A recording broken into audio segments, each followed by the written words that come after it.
Hello friends, welcome back to our channel. Israel Iran యుద్ధంలో కీలక పరిణామాలు చోటు చేసుకున్నాయి. అమెరికా అధ్యక్షుడు డొనాల్డ్ ట్రంప్ ఇరాన్ని చర్చల కోసం సంప్రదించామన్నారు. కానీ ఇప్పుడు చాలా ఆలస్యమైందని ఆయన అన్నారు. వచ్చే వారం ఇరాన్కు చాలా గొప్పగా ఉంటుందని ట్రంప్ అన్నారు. ఇజ్రాయెల్కు అండగా అగ్రరాజ్యం అమెరికా యుద్ధంలోకి దిగే సూచనలు కనిపిస్తున్నాయి. యుద్ధానికైనా శాంతికైనా అమెరికా సైన్యం సిద్ధంగా ఉందని ఆ దేశ రక్షణ మంత్రి పీట్ హెగ్సేత్ పేర్కొన్నారు. అధ్యక్షుడు ట్రంప్ ఆర్డర్స్ కోసం తాము ఎదురు చూస్తున్నామని చెప్పారు. అనుమతి రాగానే ఇరాన్పై అటాక్ చేస్తామని తెలిపారు.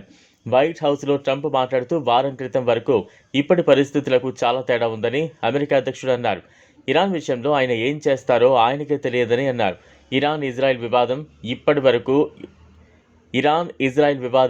ఎప్పటి వరకు ఉంటుందో తనకు ఖచ్చితంగా తెలియదని ఆయన అన్నారు.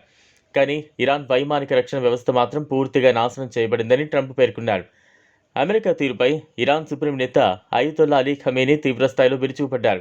యుద్ధంలో జోక్యం చేసుకుంటే అగ్రరాజ్యాన్ని కోలుకోలేని దెబ్బతీస్తామని బుధవారం హెచ్చరించారు. ఇరాన్ బేషరతుగా లొంగిపోవాలంటూ మంగళవారం ట్రంప్ చేసిన సూచనపైన ఆగ్రహం వ్యక్తం చేశారు. ఇజ్రాయెల్కు తాము లొంగిపోయే ప్రసక్తే లేదన్నారు ఖమేనీ. ఇరాన్ గురించి తెలిసిన వారెవరూ ఇలా బెదిరించారని, ఎందుకంటే ఇరాన్ లొంగిపోయే దేశం కాదని వారికి తెలుసని ఖమేనీ అన్నారు. ఇక ఇరాన్ ఇజ్రాయెల్ మధ్య తీవ్ర ఉద్రిక్త పరిస్థితులు నెలకొన్న వేళ రష్యా సంచలన ప్రకటన చేసింది. ఆ దేశ అధ్యక్షుడు పుతిన్ అమెరికాకు పరోక్షంగా వార్నింగ్ ఇచ్చారు. ఇజ్రాయెల్ ఇరాన్ యుద్ధంలో అమెరికా తలదూర్చొద్దని హెచ్చరించారు. ఇజ్రాయెల్కు అమెరికా ఎలాంటి సైనిక సాయం చేయొద్దన్నారు. ఒకవేళ జోక్యం చేసుకుంటే పరిణామాలు తీవ్రంగా ఉంటాయన్నారు. ఇరాన్పై ఇజ్రాయెల్ అక్రమంగా దాడులు చేస్తోందని, ఈ దాడుల వల్ల అణుప్రమాదం పొంచి ఉందని ఆందోళన వ్యక్తం చేశారు. ఇజ్రాయెల్ ఇరాన్ మధ్య మధ్యవర్తిత్వానికి మేము సిద్ధమేనన్నారు. ఇజ్రాయెల్ ఇరాన్ వద్ద తీవ్ర ఉద్రిక్త పరిస్థితులు కొనసాగుతున్న సంగతి తెలిసిందే.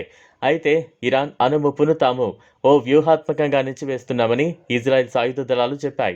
1100 లక్ష్యాలను ధ్వంసం చేసినట్లు ఐడిఎఫ్ ప్రతినిధి బ్రిగేడియర్ జనరల్ ఎఫీ డెఫ్రిన్ తెలిపారు. మేము ఓ పద్ధతి ప్రకారం ఇరాన్లో అణుస్థావరాలను ధ్వంసం చేస్తున్నాం. మేము చేసే దాడులు నష్టాన్ని మరింత పెంచుతున్నాయి. ఫలితంగా వాళ్ళ బాలిస్టిక్ క్షిపణులు, ఎయిర్ డిఫెన్స్ వ్యవస్థలు దెబ్బతింటున్నాయని తెలిపారు. ఈ దాడులకు సంబంధించిన వీడియోలు కూడా సోషల్ మీడియాలో వైరల్గా మారుతున్నాయి. గత శుక్రవారం నుంచి ఇజ్రాయెల్ ఇరాన్పై దాడులు చేస్తోంది. పశ్చిమ ఇరాన్ టెహ్రాన్ గగనతలంపై తాము పూర్తిగా పట్టు సాధించామని ఇజ్రాయెల్ దళాలు పేర్కొన్నాయి. ఇప్పటిదాకా 70 ఇరాన్ ఎయిర్ డిఫెన్స్ బ్యాటరీలు ధ్వంసం చేశామని చెప్పారు. ఈ వీడియో మీకు నచ్చినట్లయితే లైక్ చేయండి, షేర్ చేయండి, ఛానల్ను సబ్స్క్రైబ్ చేసుకోండి. Thanks for watching.